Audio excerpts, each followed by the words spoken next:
let's talk about Ohio State first. By the way, we didn't do this for Penn State, but what's their FanDuel over under, and what is their FanDuel odds to win the conference? FanDuel 10.5 is the win total, and they are the favorite, Ohio State, plus 185 to win the Big Ten.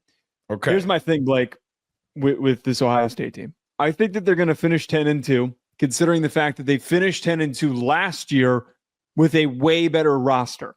You are resetting at both coordinators. The last time that Brian Hartline was OC, and it's brought up if he wasn't really the play caller at the time, regardless, he's back taking the reins. The offense was messy. I have hope that it's going to be better, but you now have a brand new quarterback who's seen no bullets. He has not been in any pressure situations in games that he has had to face that have prepared him up to this point. I think Julian Sayin is going to be great, but we have no idea what he's going to look like. It's a process.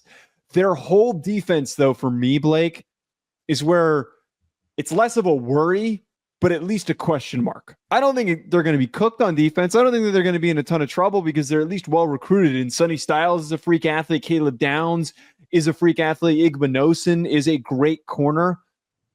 But we got to remember, the end of the spring, they're talking about how they got to go in the portal to go get defensive line depth. Mm-hmm. I don't think that they're anywhere near as deep as they're used to being at defensive line, and I think that that's something that could catch up to them. I see them losing to Texas, and I think that there's a chance that they drop a game that they're not supposed to during the regular season. I just don't know what that is at the current moment. Inside the conference, because at the end of the day, if we're talking about just winning the Big Ten, the Texas game means nothing, right? I mean, it legitimately means absolutely squat, okay? Right. The thing for me with Ohio State, and Joe, why I have them at number 2, you go to Washington, okay. You got Minnesota, okay. You go to Illinois and Wisconsin. That's 2 games on the road in back-to-back weeks. Then you come back home after a bye week, and then you have Penn State. Then you go to Purdue. You got UCLA, Rutgers, and Michigan a part of that schedule. Joe, it's not Murderer's Row. You are more talented than all of those.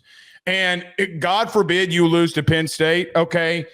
It happens. Penn State is loaded. They got a lot of guys returning. Drew Allar, receivers, defense. They got your defensive coordinator, all of that. I get it. Joe, I can't see them losing more than 1 game in the Big Ten. Sorry, I cannot see it. I get to a place where I get what you're saying. They're in a situation where it's not a rebuild. It's a mini reload in some regards. You're right. Defensively, I have no idea what to expect from Matt Patricia. I mean, I know that he was great with Bill Belichick in New England. A lot of people were really good with Bill Belichick in New England with Tom Brady. A lot of people were. I mean, I don't – what? I mean, that was Bill's defense. Like, I'm not saying Matt Patricia is a bad DC or anything like that. I have no idea what to expect. Now, Texas doesn't know what to expect either, but that's neither here nor there at the current moment. Joe, I just think they're just so much more talented and have a better coaching staff than all those other teams. I'm going to need to see teams outside of Penn State like Illinois, Wisconsin, Washington, Minnesota, Wisconsin, UCLA, Rutgers, Michigan. And I know that the Michigan game's the big thing of where you look at and say, well, Blake, Michigan's just got Ohio State and Ryan Day's number right now. Maybe you're right and that does happen. And it's been happening regardless. Look, it happened last year and you won a national title and you still lost to them. I just cannot see it happening. Now, Michigan, okay. Penn State, okay. The other ones, I'm going to need to see it happen first. You talk about Julian Sayin. God bless you. You talk about Julian. Thank you. I don't know how you noticed I sneezed. I mean, it's right there on camera. I don't know what else to do. Okay. You look at Julian Sayin, and I'm with you there. But I look at that receiving core, and I look at Smith, Tate, and Ennis. I think if Cornell Tate steps up and some of the pressure is relieved, if Ennis steps up and the pressure is relieved on Jeremiah Smith, he can do some good things. The question becomes, along the offensive line, you're bringing in 2 new running backs and more of a figuration along the offensive line. Can they hold up for Julian Sayin? That will be the biggest question mark. Joe, you are replacing 2 coordinators, and I do think it's a big deal. But at this, the crazy thing in all of this is I think that all of your logic is correct.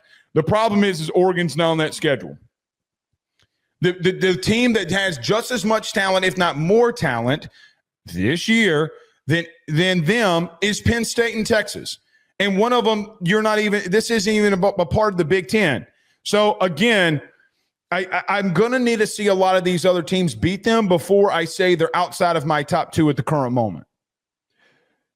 So, one, I will give credit to this defensive line and what they can accomplish this year, because I think that Kenyatta Jackson is incredibly underrated, and he was just buried last year in the deep unit. We talked really highly of Bo Atkinson, who they brought in from North Carolina. I'm more focused on the interior guys on what to expect there. Here is, though, where we need to have the conversation. How much faith do we have in Julian Sayin? Because I think that Sayin is going to be the next great Ohio State quarterback. But last time that we had Emeka Egbuka and Marvin Harrison Jr. and that insanely talented receiver unit, and Kyle McCord was struggling in his first year starting, and we had high hopes for him too. Got to remember, there was a lot of hype around him, and I don't want to – I hate the revisionist history around Kyle McCord sometimes, but he was coming in as a 5-star, and there was hope that he was going to be great. And despite having two awesome receivers, he struggled. I would think Jeremiah Smith being better than Marvin Harrison Jr. He would be. I mean, that's not a crazy thing to say. That's not a crazy thing to say at all. No, I don't think that it is at all. He's played 1 year. He's played 1 year. Yeah, but the first year true freshman impact for Jeremiah Smith is way higher than Marvin Harrison Jr. So I'm going with Jeremiah Smith in that situation. Innis and Carnell Tate, I think, provides a little bit more depth, and Max Clare is going to be the best tight end in the conference if it's not Kenyon Sadiq. Do we trust Sayin, though? Like, that's the question. Like, do you know what I trust? Do you really trust him? Do you know what I trust? What? I trust the greatest coach of all time recruiting this kid and getting him committed, and then him retiring, and then him Sayin going in the portal, and then I trust Ryan Day offensively. One quarterback's not going to dissuade me from that. I mean, listen, if Nick Saban and Ryan Day both believe that this kid can play at a high level, who am I to come in here on any show and say that he can't? Well, Saban started Jalen Milroe, and he's started other guys that weren't that good. He also started 3 straight quarterbacks that went in the first round before Jalen Milroe, too. Okay, fair. That's fair. I mean, that's fair. Again, I get what you're saying in reference to we have not seen this kid play at all, okay? But again, I also saw Kyle McCord only lose 2 games, which, okay, sure, they're 3. Joe, is that their floor? Again, are you here's the counteract that I would say to that. Are you are you confident in all those other teams not named Penn State and Michigan to beat them inside the conference? Because I'm not. I'm not. I get what you're saying. I don't think quarterback play gets worse than Kyle McCord. I don't. Yeah, I don't think he's gonna be that bad. I all don't. I'm sure some people might take me out of context and think that's what I'm saying. But I come back to what I brought up at the beginning here. They had the most talented roster that they've had in a long time at Ohio State. It was built to go on a national championship run, and it did. But if it wasn't for the expanded playoff existing, they don't win a national title. They don't get there because they lost to Michigan at home, and now they have to go to the Big House this upcoming year. And as much as Michigan's got a good bit of roster turnover, losing a bunch of really gifted players that went in the first and second round of this past draft, they're going to be a lot better offensively, which we'll probably talk about them at the end. I feel off committing to the belief that they go 11-1 after they went 10-2 last year. The schedule is not really that much different. Both years were easy. The only difference is that they don't have to play Oregon and they don't have to travel to Autzen. That's the difference. Fair. I mean, fair. I need to see it. And I understand the whole Michigan thing. But again, week 1, like we said with Texas last night, it's going to tell a lot. Yeah. If Julian Sayin can maneuver in the first start against that Texas front seven, he can maneuver against some of these other teams.